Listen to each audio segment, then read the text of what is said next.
If you're looking for spooks, you're in the right place.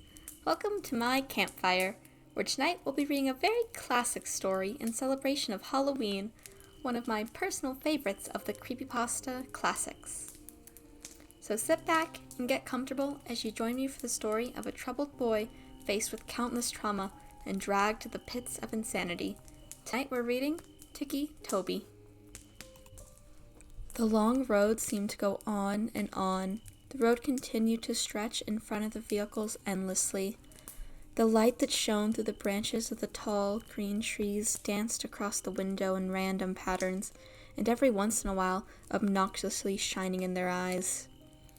The surroundings were full of deep, green trees, forming a forest around the road. The only sound was the sound of the car's engine as it traveled down the path. It was peaceful and left a serene feeling. Although the ride seemed like a nice one, it lacked every form of nice from its two passengers. The middle-aged woman behind the wheel had a neat, short brown hair that fit her complexion quite well. She wore a green V-neck t-shirt and a pair of blue jeans. Diamond stud earrings decorated each of her ears, which partially showed from behind her haircut. She had deep, green eyes, which her shirt brought out, and the lighting seemed to make them more than noticeable. There wasn't anything significant about her appearance. She looked like any other average mother you would see on a TV show. However, the one thing that made her different from the average mothers was her dark bag she had under her eyes. Her facial expression was gloomy and sad, although she genuinely looked like someone who smiled a lot. She would sniffle every once in a while and occasionally glance in the rearview mirror to look at her son in the back seat, who was hunched over partially with his arms held tightly across his chest. His head was pressed against the cold window. The boy lacked any normal appearance, and anyone could plainly see there was something wrong with him. His messy brown hair went every which way, and the luminescent lighting brought out his pale, almost gray skin. His eyes were dark, unlike his mother's, and he wore a white t-shirt with scrub pants that had been provided from the hospital. The clothes he had worn there were too shredded and blood-stained that they weren't wearable anymore. The right side of his face barred a few cuts along with a split eyebrow. His right arm was bandaged all the way to the shoulder, which had been shredded when his right side hit the shattered glass. His injuries appeared to be painful, but in reality, he couldn't feel a thing. This was just one of the glories of being him. One of the challenges he had faced growing up was a rare disease that caused him to be completely numb towards pain. He had never felt pain before. He never felt himself getting hurt. He could have lost an arm and felt nothing. The other major disorder he faced, which was the one that deemed him many insulting nicknames in his short time he attended grade school before switching to homeschooling, was his Tourette's syndrome. This caused him to tick and twitch in ways he couldn't control. He would crack his neck uncontrollably and twitch every once in a while. The kids would tease him and call him Ticci Toby. They mocked him with exaggerated twitching and laughing. It got so bad he had to turn to homeschooling. It was too hard for him to be in a common learning environment with seemingly every kid poking or more like stabbing fun at him. Toby stared blankly out the window, his face empty of any emotion, and every few minutes his shoulder, arm, or foot would twitch. Every bump that the car tires hit would make his stomach turn. Toby Rogers was the boy's name, and the last time Toby remembered riding in a car was when it crashed. That was all he thought about, unconsciously replaying everything he remembered before he blacked out over and over again. Toby had been the lucky one. His sister had not been so lucky. When the thought of his sister came, he couldn't help the tears that welled up in his eyes. The horrible memories replayed in his mind. Her screaming that had cut off when the front of the car was smashed in. It all went black for a moment before Toby opened his eyes to see his sister's body, her forehead pierced with glass shards, her hips and legs crushed under the force of the steering wheel, and her torso pushed in from the far too late inflated airbag. It was the last thing he'd seen of his dear older sister. The road home continued on for what seemed like forever. It took so long to get home because his mom wanted to avoid the site of the crash. When the surroundings gave way to a familiar neighborhood, they were both more than ready to get out of the car and step back into their own home. It was an older neighborhood, with quaint little houses all next to each other. The car drove in front of a blue house with white window panes. They both quickly noticed the old vehicle that was parked in front of the house and a familiar figure that stood in the driveway. Toby felt automatic anger and frustration take him over at the sight of his father who wasn't there. His mother pulled the car up in the driveway beside him before turning off the engine and preparing to step out and face her husband. "Why is he here?" Toby said quietly as he looked back at his mother, who reached to open the car door. "He's your father, Toby. He's here because he wants to see you." His mother responded in a monotone voice, trying to sound less shaky. "I couldn't drive up to the hospital to see Lyra before she died." Toby narrowed his eyes out the window. "He was drunk that night, honey. He couldn't drive." "Yeah, when is he not?" Toby pushed the door open before his mother stumbled out onto the driveway where he met his father's gaze, before looking down at his feet with a stern expression. His mother stepped out behind him and met her husband's eyes before walking around the car. His father opened up his arms, expecting a hug from his wife, but she walked past him and put her arms around Toby's shoulder and started leading him inside. "Connie," her husband began in a raspy voice. "What, no welcome home hug, huh?" She ignored her husband's obnoxious words and walked past him with her son under her arm. "Hey, he's 16.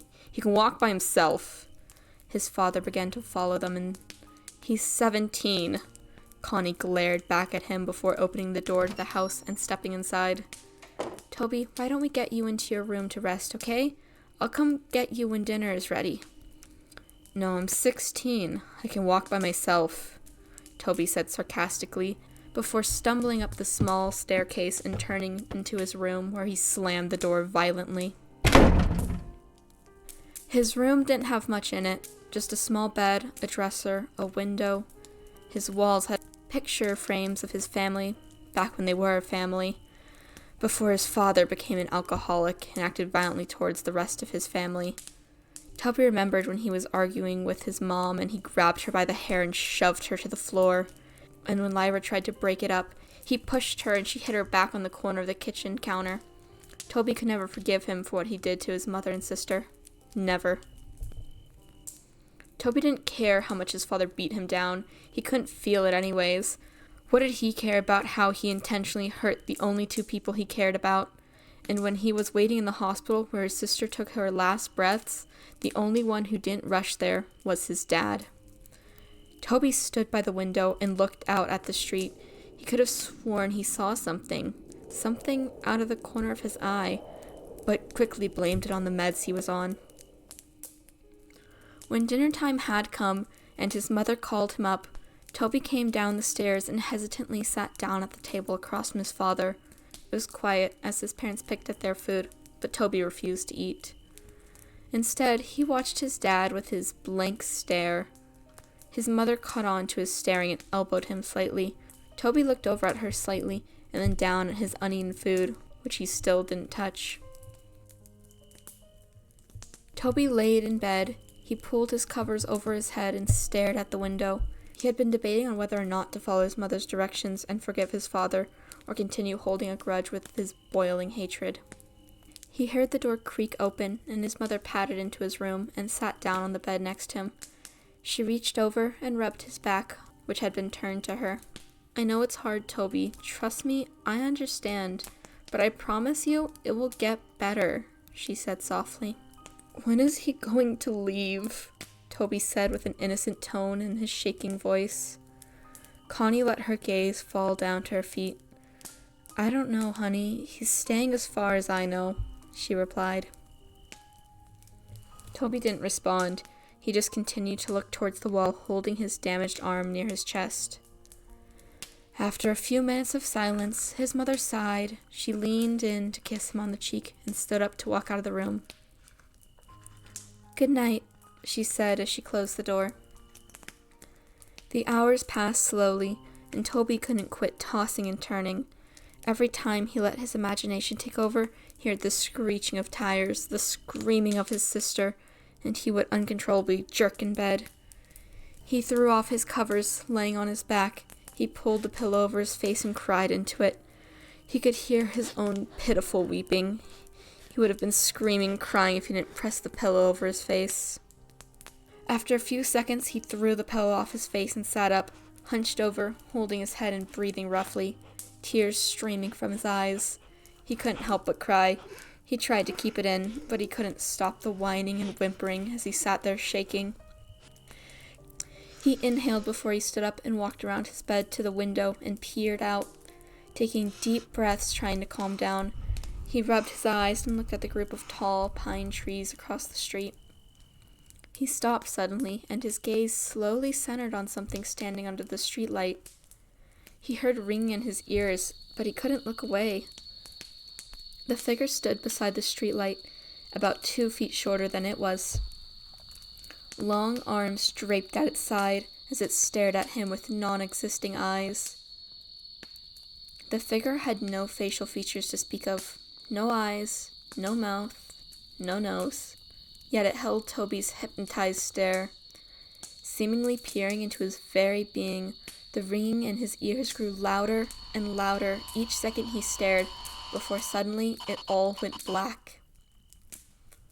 The next morning, Toby woke up in his bed. He felt different. He wasn't tired at all, and when he consciously woke up, it felt like he had been lying there awake for hours. He had no thoughts flowing through his mind. He sat up slowly and stumbled over to the wall, but when he stood up, he automatically felt dizzy.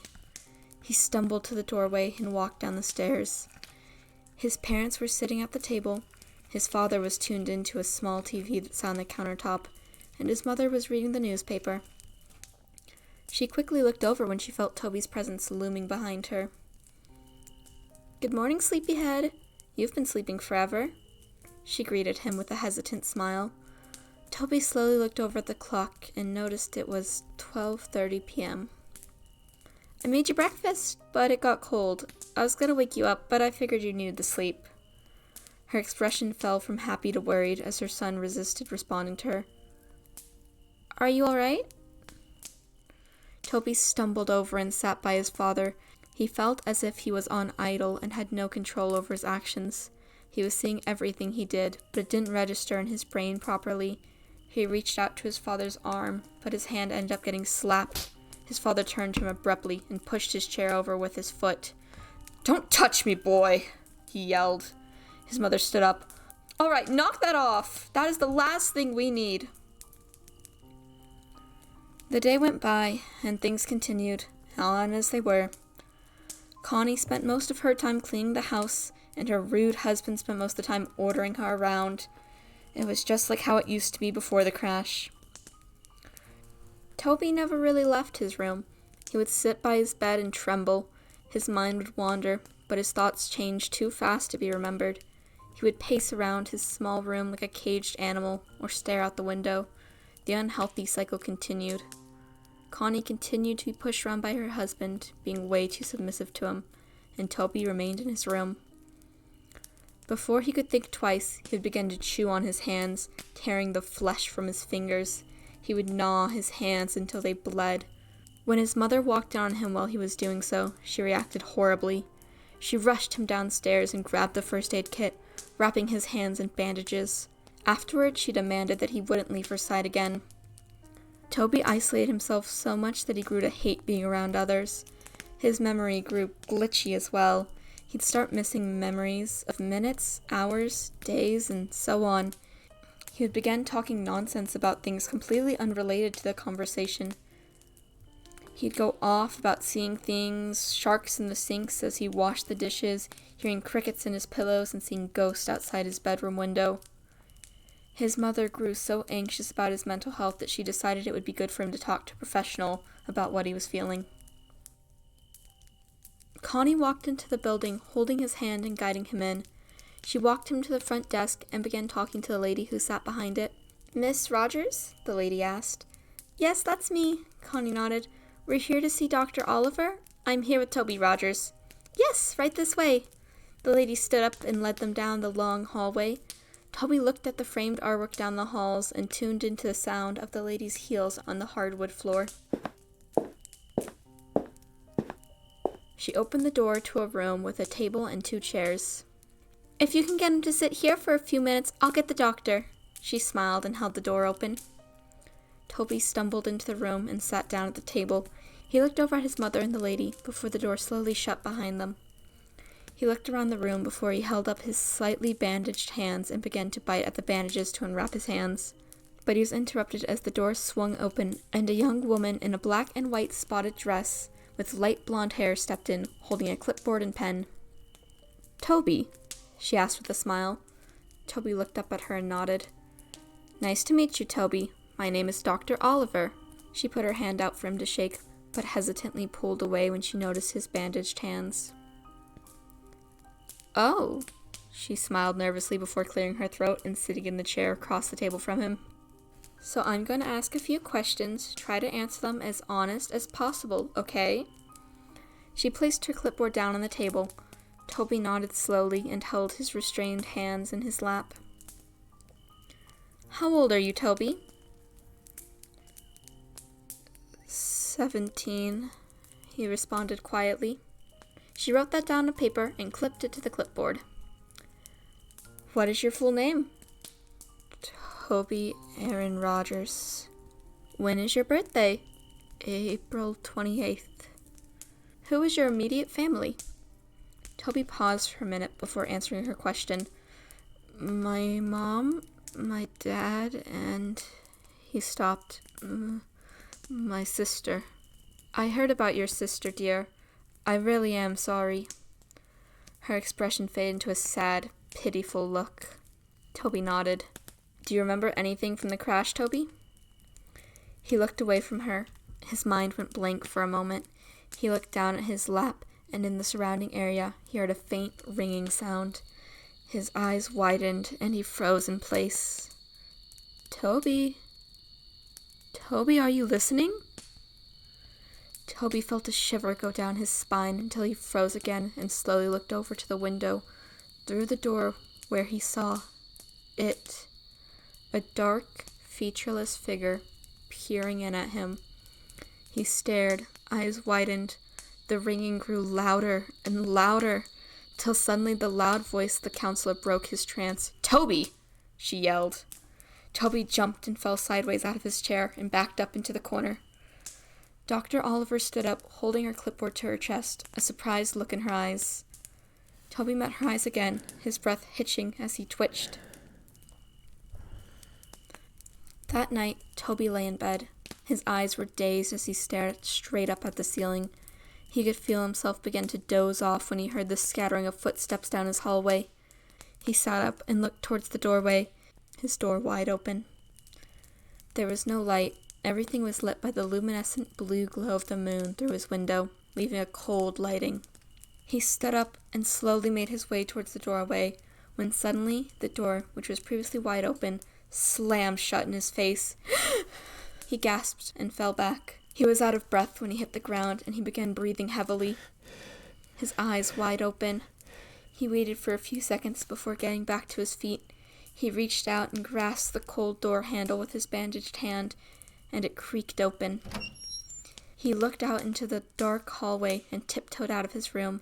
The window at the end of the hallway lit up with the blue moonlight as he padded his way down. He could hear footsteps rustling around him, and faint giggling followed by the pitter-patter of small feet, which sounded like a child had run in front of him, giggling and running around. The hallway was a lot longer than he remembered. It seemed endless, like a ride home from the hospital. He heard the door creak in front of him. "Mom?" he called in a shaky voice. Suddenly the door slammed behind him and he jumped and turned around. Behind him he heard a long, eerie groan that sounded like a croak right in his ear. He turned around as fast as he could and suddenly came face to face with none other than his dead sister. Her eyes were clouded white, her skin pale, the right side of her jaw dangling there by tissue and muscle, glass protruding from her forehead, black blood leaking down her face, and her blonde hair pulled into a ponytail as it always was. She was wearing a gray t-shirt and athlete shorts, which were dirty and spotted with blood. Her legs were bent in ways they shouldn't be. She stood, emitting a long, croaking noise only an inch away from Toby's face. Toby yelped and fell back. He started to crawl backward away from her, but he was unable to break the eye contact he held with her blank, dead eyes. He dragged himself backwards until he backed up into something. He stopped for a second. Everything was dead silent except for his heavy breathing and crying. He slowly looked up to meet the blank face of the tall, dark figure, the same figure that stood over him now. Behind the tall, dark mass were rows of children, looking to range from 3 to 10 years old, their eyes completely black, and dark black blood leaked from their eye sockets. He screamed and stood up as fast as he could, only to be tripped by dark black tendrils that wrapped around his ankle. He fell straight on his stomach and got the wind knocked out of him. He tried to scream, but he couldn't make a sound. He wheezed out before it all went black. Toby woke with a start. He screamed out and sat up as fast as he could, completely short of breath. He wheezed and held his chest with his bandaged hands. It was just a dream. Just a dream. He lay back down on his bed and rolled over on his side. It felt like weight had been lifted from his chest as he took deep breaths. He stood up and padded over to the window. He saw nothing. Nobody was out there. No ghosts, no figures, nothing. He heard the rustling and coughing of his father outside his doorway. His door was closed. He walked over and opened it, looking out the hallway once again. He padded down the hallway and into the kitchen, where he found his dad standing and having a smoke in their living room. Toby waited for a second and watched him from around the corner before a burning feeling started deep in his chest. He heard a little imaginary voice in his head. Do it, do it, do it, they chanted. He turned away and held his arms. He felt like he actually had control over himself, unlike he did for the past few weeks since he'd got home from the hospital. He actually had complete thoughts for just a moment before the chanting of the little voices in his head clouded them. Kill him! He wasn't there! He wasn't there! Kill him! Kill him! They continued on. Toby trembled. No, he wasn't going to do that. What was he? Was he going crazy? No, he won't kill anyone. He can't. He hated his father, but there was no way he was going to kill him. The last thought he had before he fell into an idle state once again. The influence of the voices in his head was too much. He began to silently walk up to his father. He reached over the counter to the knife in the case. He gripped it in his hand. He felt a sensation take over his chest. He let out a snicker.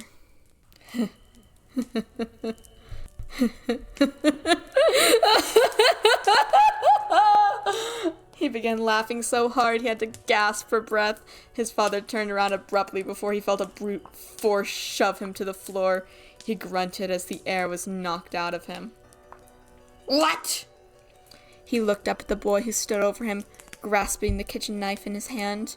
Toby, what are you doing? He went to sit up and put his arms out in front of him in self-defense, but before he knew it, Toby was on top of him. He went and grabbed his neck, but his father reached out and blocked his hand by grabbing onto his wrist.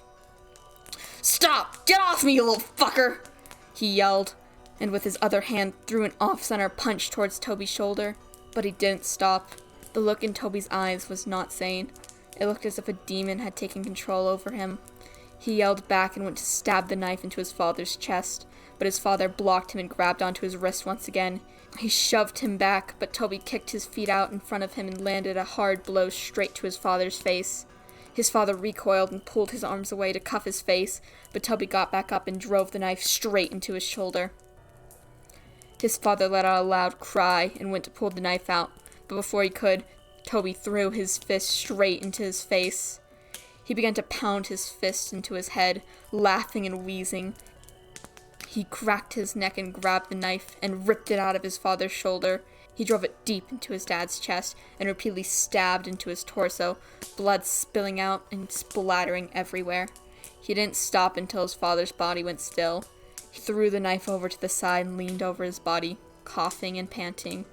He stared at his father's smashed-in face and sat there, twitching, until a loud scream broke the silence. He looked over to see his mother standing a few feet away, covering her mouth, tears streaming down her face. "Ah! Toby!" she screamed. "Why did you do that? Why?" Toby stood up and began to back away from his father's bloody corpse. He began to back out of the kitchen. He looked down at his blood-soaked bandages on his hands and looked up at his mother one last time before he turned and ran out of the house. He ran to the garage and slammed his hand against the control panel on the wall. He pushed the button to open the garage door before he ran out. He noticed his father's hatchets, which had been hanging on the tool rack above the table, full of jars filled to the brim with rusty nails and screws. One of the hatchets was new. It had a bright orange handle and a shiny blade, and the other was old and wooden. He grabbed both and looked down at the table, and he saw a box of matches. Under the table was a red gasoline tank. He held both hatchets in one hand and grabbed the matches and gasoline before running out of the garage, down the driveway, and up the street. As he approached the street light, he could see his own bedroom window. He heard police sirens in the distance. He turned around, and the red and blue flashing lights came rushing down the street.